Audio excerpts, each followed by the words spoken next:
Evangelio de hoy. Viernes 11 de abril del 2025. Lectura del Santo Evangelio según San Juan. Capítulo 10, versículo 31 al 42. En aquel tiempo, los judíos agarraron de nuevo piedras para apedrear a Jesús. Jesús les dijo: He realizado delante de ustedes muchas obras buenas por encargo de mi Padre. ¿Por cuál de ellas me quieren apedrear? Le contestaron los judíos: No te queremos apedrear por ninguna obra buena, sino por blasfemia. Porque tú, siendo hombre, te haces Dios. Jesús les replicó: ¿No está escrito en su ley, yo les dije, ustedes son dioses? Si la Escritura llama dioses a aquellos a quienes vino la palabra de Dios. Y no se puede eliminar la Escritura.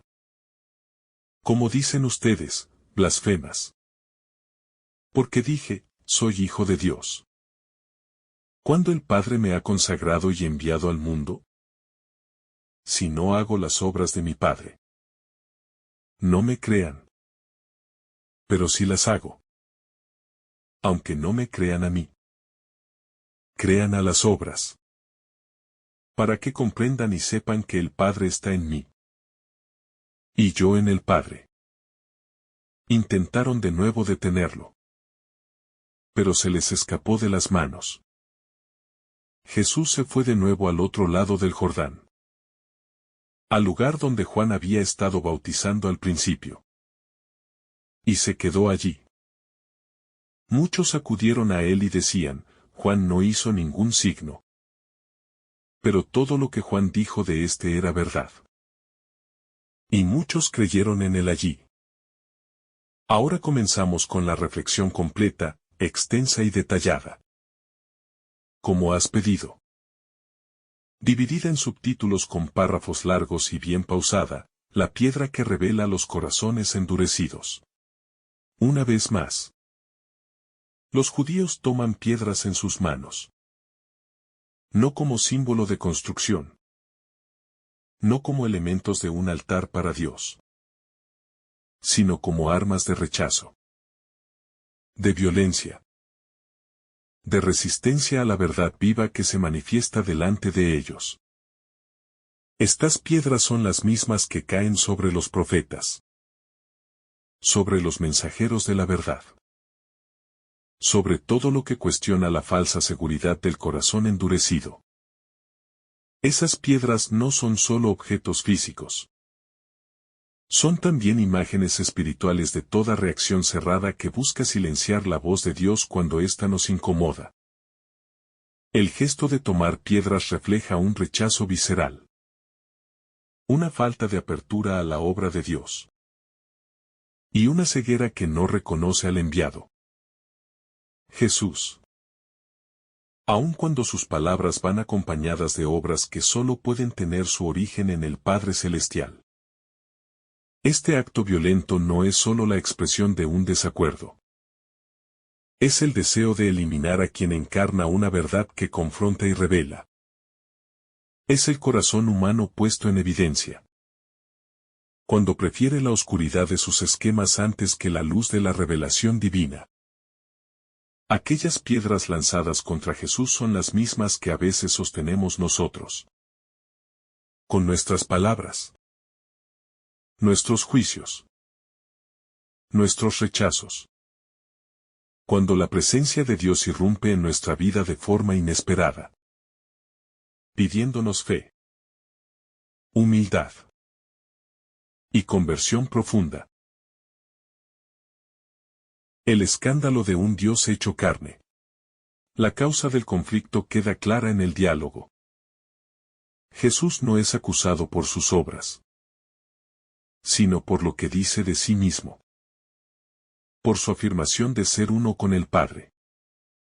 Por proclamarse Hijo de Dios. Es decir, por presentarse como Dios en medio de los hombres. Este es el escándalo fundamental. Que Dios se haga hombre. Que lo divino se revele en lo frágil. Que la gloria se oculte en la carne. Que el eterno entre en el tiempo. ¿Cómo puede el infinito tomar forma humana? ¿Cómo puede la majestad de Dios manifestarse en un hombre que habla, camina, llora y se deja tocar? El corazón religioso no redimido no soporta esta cercanía. Porque quiere mantener a Dios lejos. Abstracto. Lejano. En lo alto de una idea. No en la cercanía de una presencia viva que interpela. Que ama. Y que reclama una respuesta concreta. Jesús no solo anuncia el reino. Él es el reino presente. No solo habla del Padre. Él vive en el Padre. Y el Padre en él. Esta afirmación es intolerable para quienes no están dispuestos a dejarse desinstalar. A quienes han convertido la religión en estructura. En poder. En ideología. Y no en camino de comunión viva. El que ve a Jesús. Ve al Padre. Y esa revelación desnuda toda falsa imagen de Dios. Toda caricatura hecha a nuestra medida. Y lo que no podemos controlar. Lo que se escapa a nuestros moldes. Nos da miedo. Por eso. Se rechaza. Se califica de blasfemia. Y se quiere hacer callar. El poder luminoso de las obras del Padre. En medio de la controversia. Cuando los judíos sostienen piedras en las manos y el odio en los corazones. Jesús no responde con violencia ni con huida, sino con una apelación profunda y luminosa a la verdad de sus obras. Él no se justifica a través de argumentos especulativos, ni trata de convencer por la fuerza de una lógica, sino que dirige la mirada de sus interlocutores hacia lo visible, hacia lo que han presenciado con sus propios ojos.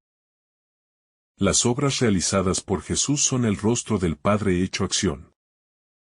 Son signos que no se explican desde una voluntad humana, sino desde la comunión de amor eterno con el que lo ha enviado. En cada milagro, en cada curación, en cada palabra de perdón, se revela una parte del rostro invisible de Dios, que ahora se hace cercano. Accesible. Humano. Jesús pone entonces el peso de su identidad en sus obras. No como si éstas fueran simples demostraciones de poder, sino como huellas de su ser más profundo. Son ellas las que dan testimonio de su origen divino.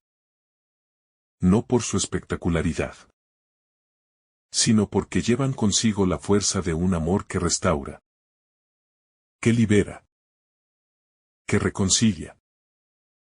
Jesús no busca ser creído por argumentos teóricos, sino por la irradiación viva de su acción, por la huella concreta del reino en medio del mundo. Hay en sus palabras un profundo respeto por la libertad humana. Pues dice, si no me creen a mí, crean a las obras. En esta apertura, en esta paciencia divina, se muestra el corazón mismo de Dios, que no impone, que no obliga, que se revela a través del amor y la verdad. Consagrado y enviado, identidad del Hijo. Jesús responde a la acusación de blasfemia retomando las Escrituras, mostrándonos que su afirmación de ser Hijo de Dios no es ajena a la tradición sagrada, sino que es la plenitud de la misma. Él cita el Salmo donde se dice, ustedes son dioses, para mostrar que la Escritura misma reconoce una participación del ser humano en lo divino, en la medida en que recibe la palabra de Dios. Jesús no solo ha recibido la palabra, Él es la palabra hecha carne. No solo ha sido tocado por la gracia. Él es la plenitud de la gracia en persona. Por eso su consagración no es meramente funcional. No es como la de un profeta o un sacerdote cualquiera, sino que es ontológica. Esencial. El Padre lo ha enviado porque lo ha consagrado desde la eternidad. Lo ha engendrado. Lo ha puesto en el mundo no como uno más, sino como el único en quien él habita plenamente. Esta consagración y envío hacen que Jesús no sea simplemente un portavoz divino, sino el lugar de la presencia misma. Allí donde está Él, está el Padre. Allí donde actúa Él, actúa el Padre. Esta es la afirmación central del Evangelio de Juan. Y es también la piedra de tropiezo para quienes no pueden o no quieren ver en la carne del hombre Jesús el resplandor de la divinidad. Jesús no se apropia de una dignidad que no le corresponde, sino que simplemente revela lo que es, lo que ha sido desde el principio, y lo que será por siempre, el Hijo eternamente unido al Padre. El rostro humano del misterio inabarcable de Dios. Más allá del Jordán, el lugar del reconocimiento. Después de la confrontación en el templo y del intento de apedreamiento, Jesús se retira al otro lado del Jordán, al lugar donde Juan había bautizado al principio. Esta retirada no es huida, sino estrategia divina. Un movimiento que nos habla de una pedagogía de la gracia, donde Jesús no fuerza el corazón humano, sino que se ofrece en libertad. Y espera ser buscado por quienes verdaderamente tienen sed de verdad. Es en ese espacio más allá del Jordán, fuera del centro religioso, donde la luz del testimonio de Juan Bautista empieza a dar su fruto. La memoria del precursor, la coherencia de su mensaje, y la verdad de sus palabras sobre Jesús. Ahora son reconocidas por muchos, que llegan a decir, todo lo que Juan dijo de este era verdad. Este retorno al Jordán es también un signo espiritual. Nos invita a regresar al lugar del inicio, al lugar del primer amor, a la experiencia fundante del bautismo, de la conversión, del encuentro con la palabra que transforma. Allí, en lo sencillo, en lo alejado del ruido del templo, brota la fe verdadera, la que no se basa en estructuras, sino en el reconocimiento humilde y confiado de Jesús como el enviado del Padre. El Evangelio concluye esta escena con una frase luminosa, y muchos creyeron en él allí. Allí donde hay apertura, memoria de la promesa, y deseo sincero de verdad. La fe florece. Incluso si antes ha sido sembrada en medio de piedras y rechazos. La fe que nace del silencio y la memoria. En el momento en que Jesús se retira al lugar donde Juan había bautizado, comprendemos algo esencial sobre el camino de la fe. Ella no siempre brota en el fragor del debate, ni en el centro del poder religioso, sino más bien en el silencio de los márgenes, en la escucha humilde de la memoria, en la apertura del corazón que no busca controlar, sino acoger. Allí, en las orillas del Jordán, los signos y palabras del Bautista resuenan con más claridad, porque no están rodeados de ruido, sino de una expectativa sencilla, de una búsqueda honesta. Quienes acuden allí no lo hacen para confrontar, sino para recibir, para reconocer, para dejarse tocar por la gracia. Esta escena final nos invita a redescubrir los lugares de nuestra vida donde la fe ha comenzado. Donde escuchamos por primera vez la voz del Señor.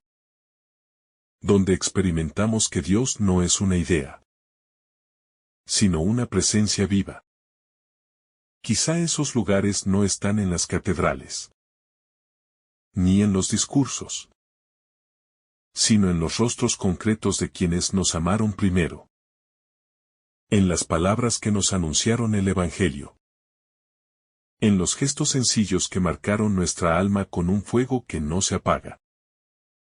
Volver a esos lugares es volver a casa. Es abrir la puerta de nuevo al Señor. Que sigue esperando. Sigue llamando. Sigue obrando. Aunque nosotros a veces lo olvidemos. La paradoja de la piedra.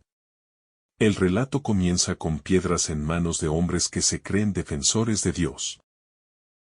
Y termina con corazones abiertos que creen por lo que han visto y oído. La piedra se convierte en el símbolo del rechazo. De la dureza de corazón. Pero también nos remite a aquella piedra que los constructores desecharon y que se volvió piedra angular. La paradoja es profunda. Porque aquellos que quieren apedrear a Jesús por blasfemia están arrojando piedras contra el mismo fundamento que puede salvarlos.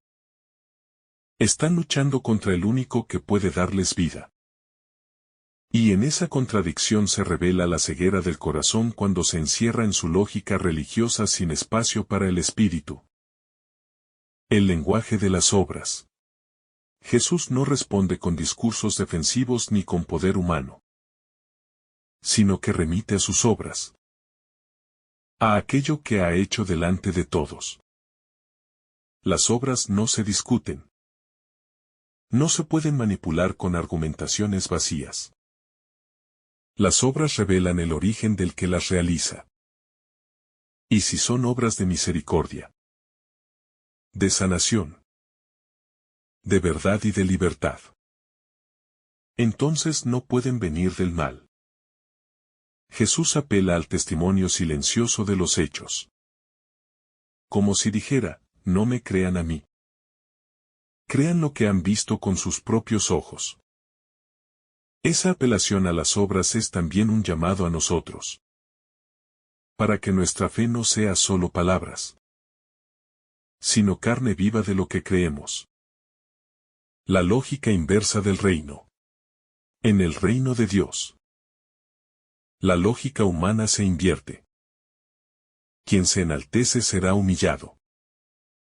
Quien se humilla será exaltado. En este episodio, los poderosos religiosos se convierten en acusadores. Y los humildes testigos de Juan en creyentes. La soberbia cierra el alma. La humildad la abre. Y así como los fariseos se escandalizan ante el escándalo de un Dios que se hace hombre, los sencillos acogen con gozo esa locura divina. Porque saben que solo un amor así de radical puede salvar. La lógica del reino no busca el prestigio. Busca el servicio. No busca imponerse, sino entregarse. El recuerdo que fecunda la fe. La gente que acude a Jesús al otro lado del Jordán no lo hace por teorías, sino por el recuerdo de lo que Juan había dicho sobre él. La memoria espiritual es fértil cuando está iluminada por el Espíritu Santo. Cuando recordamos los momentos en que Dios ha actuado en nuestra vida. Cuando traemos a la mente sus señales de amor. Nuestra fe se renueva. La memoria se convierte en semilla de confianza. Y esa confianza nos lleva a creer con más firmeza. Quienes recordaban a Juan entendieron que Jesús no solo cumplía sus palabras, sino que las superaba. Porque lo que Juan anunció, ahora se hacía vida delante de ellos. Dios no se impone. Se ofrece. Dios no fuerza la fe. No impone su verdad como un conquistador. sino que se ofrece como una invitación permanente. Un llamado suave pero firme que respeta nuestra libertad. Jesús podía haber hecho milagros espectaculares en Jerusalén para silenciar a sus enemigos. Pero se retira. Porque sabe que el corazón cerrado no se abre por fuerza, sino por amor. Es en esa discreción donde se manifiesta la verdadera grandeza de Dios, que no necesita exhibirse para ser Dios, sino que se contenta con esperar en la periferia. Como el padre del hijo pródigo. Con los brazos abiertos. La palabra que ilumina. Cada palabra de Jesús tiene un peso eterno. Una densidad divina que toca las fibras más profundas del alma. Cuando dice el Padre está en mí y yo en el Padre. No está simplemente haciendo una afirmación teológica. Está revelando el misterio de una comunión inquebrantable. Una unidad que no es uniformidad, sino amor perfecto. Y cuando esa unidad se refleja en las obras, el mundo recibe luz, claridad, belleza. Porque el que ve a Jesús, ve al Padre. Y en esa visión se renueva la esperanza. Se purifica la mirada. Se ordena el deseo. La misericordia como escándalo. Uno de los aspectos más escandalosos de Jesús para los fariseos era su misericordia. Su manera de acercarse a los pecadores. De sanar en sábado. De hablar con mujeres. De tocar leprosos. De perdonar sin condiciones. Esa misericordia desbordante era insoportable para quienes habían reducido a Dios a un sistema de normas. Porque la gracia desconcierta. Rompe los esquemas. Cambia los paradigmas. Pero esa misericordia es justamente la señal más clara de que Dios está actuando. Porque solo el amor que se dona sin reservas puede liberar realmente. La humildad de la luz. La luz no grita. No se impone. Simplemente alumbra. Disipa las sombras. Abre caminos. Jesús es la luz del mundo. Y su humildad es inseparable de su gloria. La verdadera luz no busca atraer todas las miradas hacia sí, sino que permite ver mejor todo lo demás. Así es Cristo. No busca admiradores. Busca discípulos. No desea fama. Desea que cada persona pueda reencontrarse con el rostro del Padre. Y por eso, donde Él está, hay claridad. Hay dirección. Hay sentido.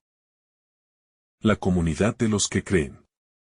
Los que creyeron en Jesús en la región del Jordán no formaron una secta, ni un club de iluminados, sino una comunidad nacida del encuentro, de la fe sencilla, de la acogida de una promesa. Esa comunidad es semilla de la Iglesia. Pueblo de Dios que se reúne no por ideología, sino por fe. No por fuerza humana, sino por el llamado del Espíritu. En ellos vemos cómo la fe transforma vidas. Crea vínculos. Hace germinar esperanza donde antes había solo espera. Ellos no son grandes teólogos. Son testigos. Creyentes. Hermanos. El silencio donde habla Dios. Jesús se retira al otro lado del Jordán. Y en ese aparente silencio, la palabra sigue resonando.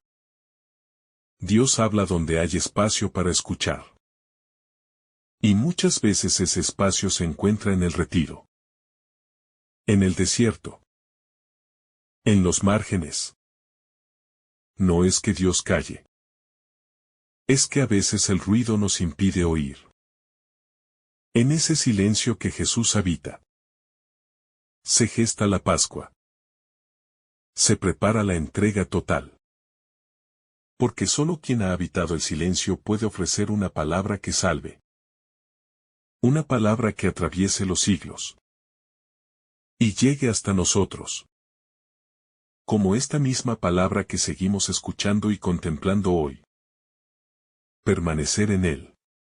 Finalmente, este pasaje del Evangelio nos deja una enseñanza silenciosa pero poderosa. Creer en Jesús no es simplemente aceptar una doctrina, sino entrar en comunión con Él.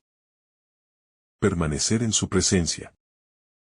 Dejar que sus obras transformen también nuestras obras. Que su manera de amar se vuelva nuestra forma de amar. Que su luz se vuelva nuestra luz. En un mundo donde muchas voces se levantan para acusar, para dividir, para señalar con piedras en la mano, Jesús nos invita a otro camino. El del testimonio silencioso. El de la fidelidad sin aspavientos. El de las obras que brotan del amor recibido y compartido. Permanecer en él es también aceptar que habrá momentos de rechazo. De soledad. De incomprensión. Como los que él vivió. Pero que esos momentos no tienen la última palabra. Porque el amor de Dios no se detiene. No se cansa. No se rinde. En cada obra buena que realizamos. En cada gesto de compasión. En cada perdón ofrecido. Continuamos la misión del Hijo. Somos prolongación de sus manos en el mundo. Y eso, aunque parezca pequeño, es el signo más claro de que Él vive. Y actúa todavía hoy. El misterio revelado en medio de la resistencia. El Evangelio que hemos meditado nos sitúa una vez más en el corazón palpitante del drama de la revelación divina. Ese momento eterno en que la palabra de Dios se hace carne y se expone voluntariamente a la incomprensión del mundo. Jesús, al revelarse como Hijo del Padre, no solo pronuncia una verdad teológica, sino que expone su propia vida, su ser completo, su identidad más íntima, al juicio de los hombres. Esta revelación no es una doctrina que pueda analizarse desde una neutralidad distante, sino una presencia viva que exige una respuesta total. Una adhesión de fe o un rechazo de corazón.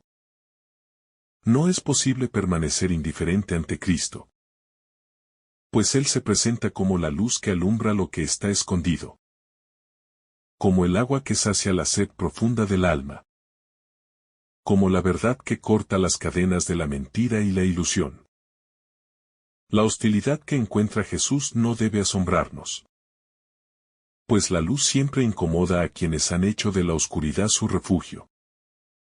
La verdad siempre despierta la reacción defensiva de quienes han construido su identidad sobre falsas seguridades. Sin embargo, Jesús no se detiene ante el rechazo. No se repliega en sí mismo ni maldice a quienes lo rechazan, sino que continúa ofreciendo su palabra.